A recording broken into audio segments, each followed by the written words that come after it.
Welcome to Right on the Mark with your host, Mark Young. Today I have a special guest, my son, Logan. Say hello, Logan. Hello. Thought I'd get this drum in there.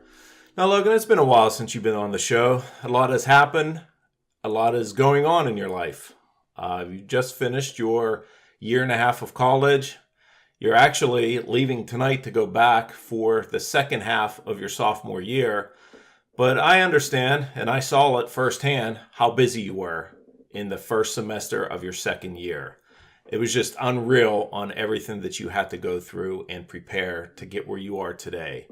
Now that we have Christmas behind us, we're in a new year, and I'm hoping this year it's going to be a little less lighter load on you. I was just going to ask you to expand a little over the past half a year that you've been through. I know you did some movie making. You did a lot of editing over the time. I thought maybe you could share with myself how it's going. I'm guessing my semester this year will be just about as busy as last semester, maybe a little bit less, because I'm hoping my classes are less work heavy because I don't really have to make any films. I made 2 films this past year and a half, P1 and P2. P1 was a lot more trouble filled because of people getting sick and car accidents. Yeah. So, I do remember that. I mean, that was, I think that was spring of last year where, everyone was on their way to make the movie and hit a nice spot, and there was a little accident, and that delayed your filming, I think by a few weeks or so. But nevertheless, it came out good. Do you remember the name of that movie that you made? That movie was called Raw. Your Reflection. Yeah, Your Reflection. I remember that. That was a pretty good short film from what I could remember. I mean, we watched it over and over with everyone in the family, and people just really had great reviews on it. I mean, they raved about it. And it actually made, didn't it make one of your highlights? Made my showcase for the school. So it was used as, sort of like promotion. They show it off as being one of the best films of that semester, basically. Yeah, I remember reading a lot of the programs and the postings that were on the wall. I mean, there was people coming out from California. They were coming out from Hollywood just to view these short films.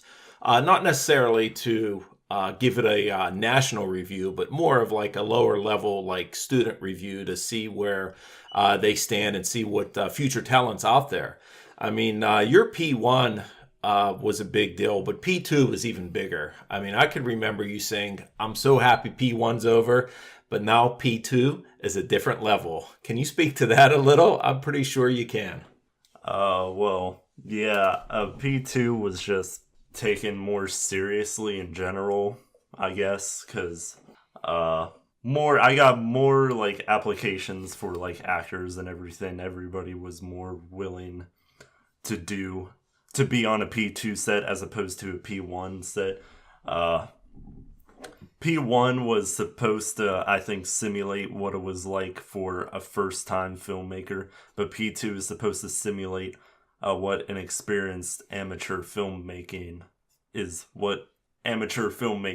like. And then next year for P3, it will try to simulate what it's like for actual Hollywood filmmaking as opposed to amateur stuff. So, yeah. Well, that's good, Logan. I mean, a lot of things, you've learned a lot in the last year and a half. I mean, just coming out of high school and going right into college. I mean, at PPU, you hit the ground running. I mean, it's definitely a talented school. There's a lot of good actors and actresses. I mean, talk a little bit about the process of getting your actors for your P2 short movie. What was the name of the P2 short movie? Raw Emotion. Yeah, Raw Emotion. I really like that one as well. I think a lot of people out there liked it. And there was quite a process of getting things together. I mean, just getting the equipment there was tough, but making the arrangements to have everything done at a special area through the weekend. Talk about some of that. I mean, you had to go through an interview process, you had to pick and choose your actors and actresses, and of course, you had one of the best sound crew out there, or I should say, lighting crew. Myself. He was not on the lighting crew as much as he loves to say so, but getting actors was much more involved this time around because I actually knew what I was doing. For my P1, I was panicking just trying to find actors and locations, whereas in P2 I was panicking more about getting just the paperwork done for everything because I had a lot more applications for my P2 film. Actors were applying more, even though like I even tried to audition this time actors. Last time I didn't. I was just happy that I got 2 actresses, but this time I actually auditioned actors, and I got a lot more people that wanted to do it, so I actually was able to audition actors. I think I've said that like 5 times now. But granted, not a lot of people submitted actual auditions because I could only do them through video because all my other classes bogged me down that I couldn't really make time to like set out 5 hours of the day or anything for people. Right. I mean, you had a lot of friends that helped you on set. I mean, you helped a lot of friends as well. I mean, some of your friends like Danielle and Gabby, you helped them before they helped you. So you kind of had an advantage because you weren't the first one going through it. I want to say, were you like the second or third that were going through it? The weekend? Yeah, just the weekend that you were doing this. I was the third weekend. We did them all 3 weekends in a row successfully or whatever. And I was the third weekend, so we already went through all of Danielle's and Gabby's films at that point. So I think you were stacked up. We saw a lot of Danielle's and Gabby's films. I think you were stacked up right there with them. I mean, I thought they were all good. We took a weekend out a few weeks back and we watched them all. And I tell you what, I was impressed. I was impressed with just all the hard work that all the kids done on these projects. I mean, this is the way it's going to be. I mean, if you want to put good work out there, you got to put a lot of good work in. And I think you kids will. I mean, you did a lot so far, and I'm looking forward to what you're going to create in P3. I mean, come on. They're going to up the bar. You know that for sure. But tell us a little bit about what the differences were with P1 and P2. I know P1, people didn't take it as serious as P2. And then legit P2, I mean, we rented out space in buildings. We were working through the night. I mean, I remember being on set till 1 o'clock in the morning and not getting home till 2. Isn't that right? I mean, geez. Yeah. Well, that was sort of what it was like when I was first semester of freshman year. I was a production assistant on a P2 film, and we stayed up until like 3 or 4 a.m. Granted, we went over the wrap time, but it was still a lot, and it was sort of similar to what it was like on my P2. So I think that's really how it is, especially if you wanted to film at night, which is one of my goals, because my first P1 film felt basic to me almost. Like I tried to make my P1 on me as easy as possible, whereas my P2 I try to add a little more difficulty and obstacles to it. But yeah, we did go later into the night, and it was a lot more basically because of the pre-production, I'd say, because for P1 we didn't even really need to feed anybody. We didn't need craft services, but we did for this one. So that's where my parents come in to help, because I couldn't get anybody else to help me with that. Oh, gee, thanks, Logan. That was the only reason you were there. But wow, myself and your mother, the lovely Kim. Craft services. Yeah, but you guys did help us in other aspects. Like, I would have you hold the flags, be in place of a C stand. Oh, yes, that was one of my faves doing that. You were a human C stand, which makes you think you did the lighting, but this is not true.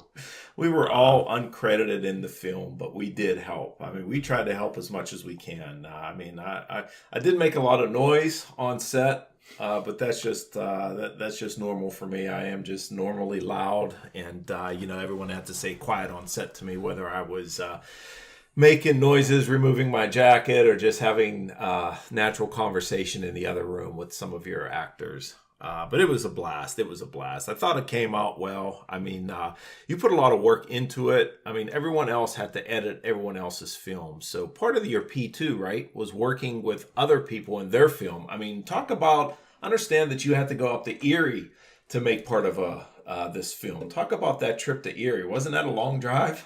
Oh yeah, it was a long drive, but I mean, I really liked it going there. At least, like I told people before, at least I liked the people that I was driving there with. It was a lot of fun, I guess.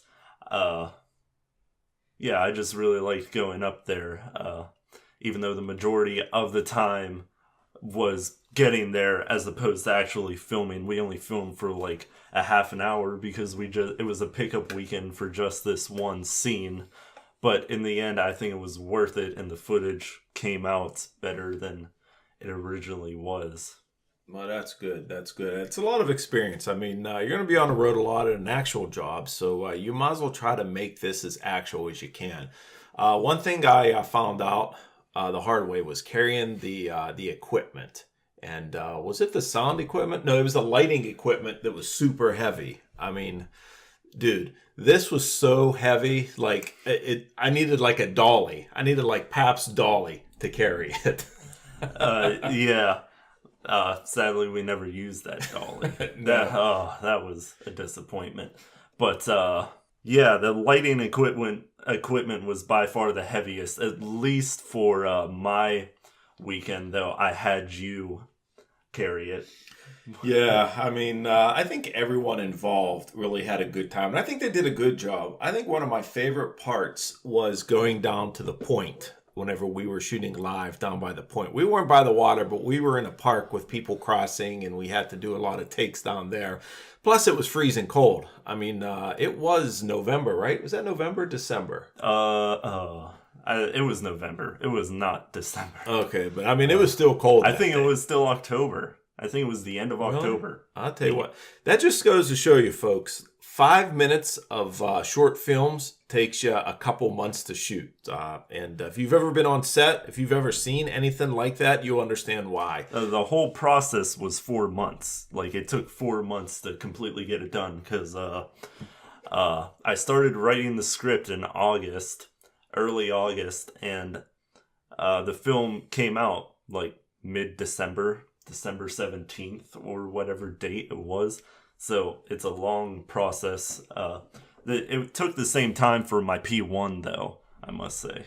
Yeah, one thing that I'll never forget is how many times you shot the same scene but at a different angle. If you're watching a movie, you think these different angle shots are just split-second shots. No, I mean, sometimes it takes hours to get 3 of the same shots because you're getting different angles from it. An experienced filmmaker might make it go a little faster, but I think we took our time. Well, you and your cast took your time, and you made a great movie, in my opinion. I mean, there's a lot of people out there that made comments whenever you posted it. You put it on Facebook, you put it on some social media, and I think the actors and actresses are reaching out to you now to use this as a stepping stone. Almost, they want to use it as their resume. Isn't that right? Yeah, they want to use it. They told me this when we were going in for the rehearsals, that they wanted to use the film on their film reels for the future so they can showcase their talent for future acts. Yeah, I think that's a good idea. I think a lot of people do that. I mean, what what do you have to lose? I mean, you need to build a nice resume, and you might as well have some proof to back it up. But moving along into 2019, you haven't started classes yet. That starts tomorrow. How's your workload going to be this year? I think it's going to be as I don't know. It's hard to tell really at this point. I really need to take probably this first week. I will find out how it will go because last semester I had 4 classes, but it was still 15 credits because my production 2 class totaled 6 credits for 6 hours a week.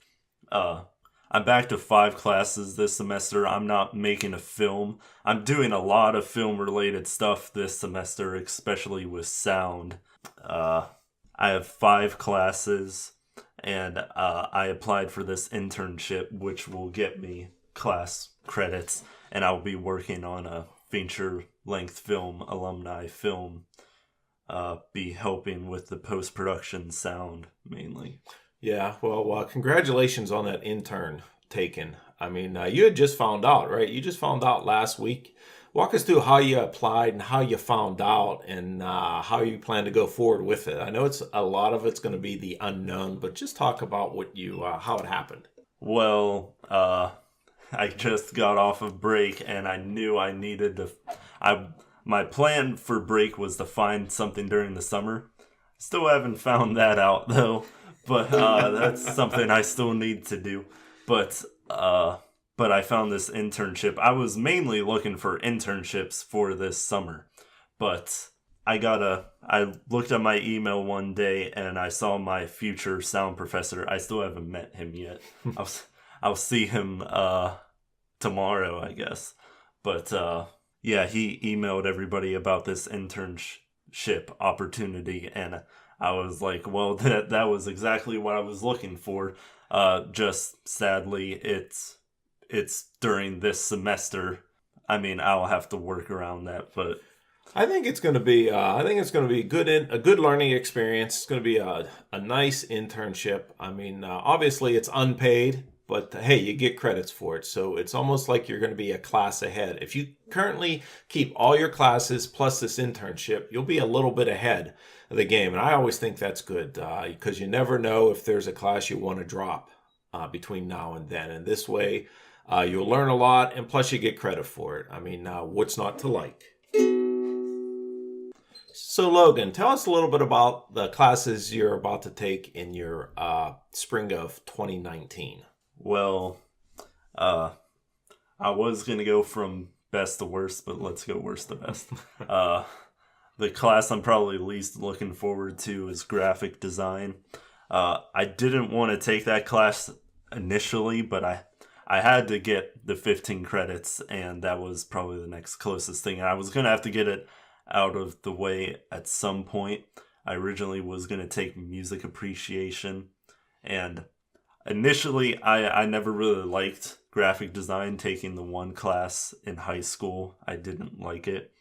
And my friend Steven from last semester, I think he said he was taking a graphic design class, and he said it was a lot of work. So I'm not really looking forward to it, but I guess we'll see how bad it is. The next class is another elective, non-major related, is psychology of emotion. When I was going through all of my classes, I remember Mom and Dad were really telling me to go for that class. And yeah, it was on my list of one of the classes to take, and I think I'm going to enjoy that class more because apparently the professor is getting pretty decent reviews on Rate My Professor.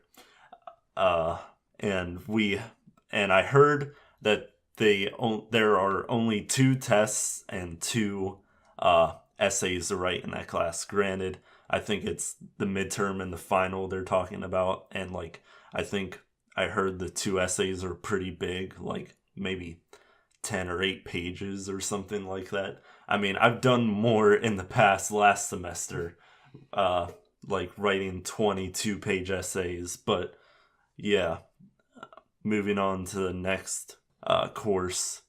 My next one I'd probably be looking forward to is a major related one. My next three are major related, which is narrative structure of cinema.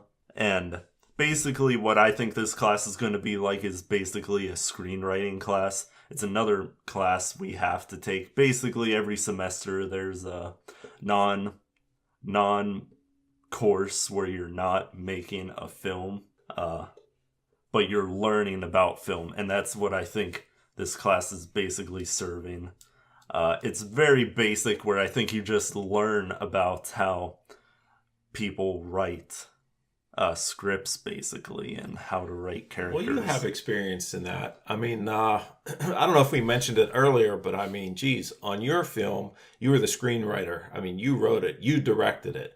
I think you even made the sound. Didn't you create the music to your own short film? Yeah, for both of my short films, I made the music. That's why you hear music and it goes uncredited. So yeah, that's good stuff. I mean, all this stuff adds up to like a ton of experience that you're going to use going forward for sure. So was that your second or third class? You have five. That was my third class. My next one would be intermediate sound class, where it's basically what it sounds like. You learn how to do concepts. We go more deeper in depth into the sound of filmmaking, like music, sound effects, Foley, ADR, all the very technical terms to it. We learn how to do post-production sound. And also in that class, I think we have to go in one weekend and film, record sound for one film. For all the other like intermediate directing classes where they will be filming their own films. I don't think I'll actually be directing any more films from this point on, actually, but I will be working. You're relieved about that. Well, it has its pros and cons. Like, I think I'm gonna miss creating something that I can call my own, completely my own. But I will be working on sound and editing for most other films.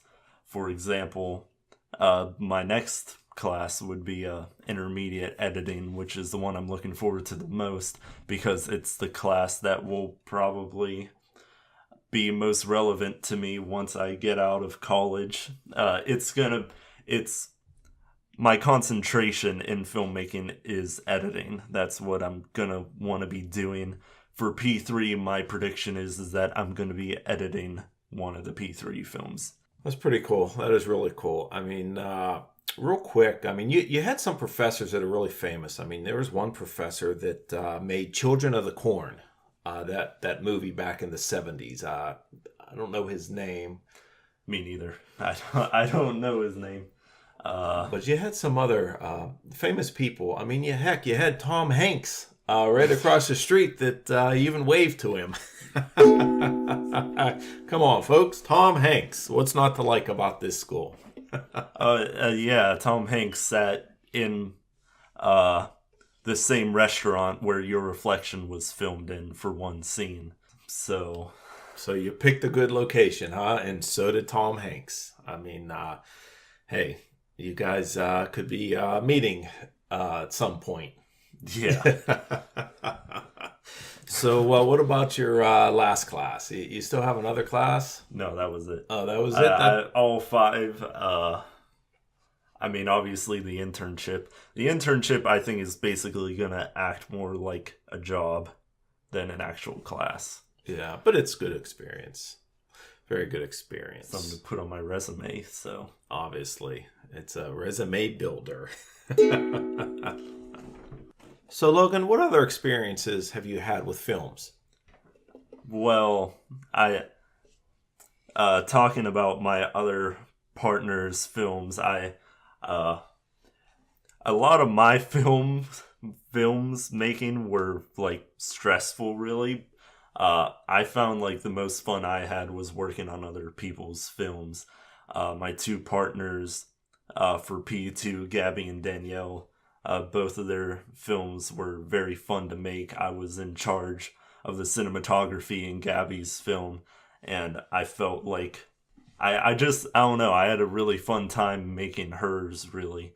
And Danielle's, I did the sound and editing, where on set, I'll be honest, I didn't really do much because the majority of the sound in that movie was post-production sound. So I had to do most of the sound, and hers was a lot for sound and editing. I imagine Gabby's was not as heavy in that department. But yeah, I just really wanted to mention, like, I had a lot of fun making their films, and I think both of theirs turned out really well. And not to mention my other two that I made in P1, which weren't as involved, I guess. P1 was more of a one-man army type of thing. I just recorded sound for both of theirs, really. Steven and Allison, shout out to them, my homies. Yeah, it sounds like you guys really get along, and you're going to make some good movies in the future. I just know it. Sure. Okay. Sure. Yeah, okay. It's a lot of no pressure, though, Logan. No pressure, of course.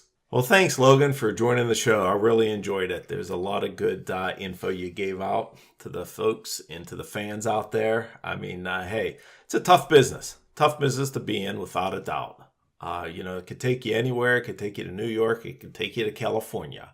We're hoping California, but I'll take New York. Well, that about wraps it up, folks, for Right on the Mark with your host, Mark Young. Don't forget to like, subscribe, and tap the bell. And feel free to leave a comment. We always want to hear from you. Take care. See you next time.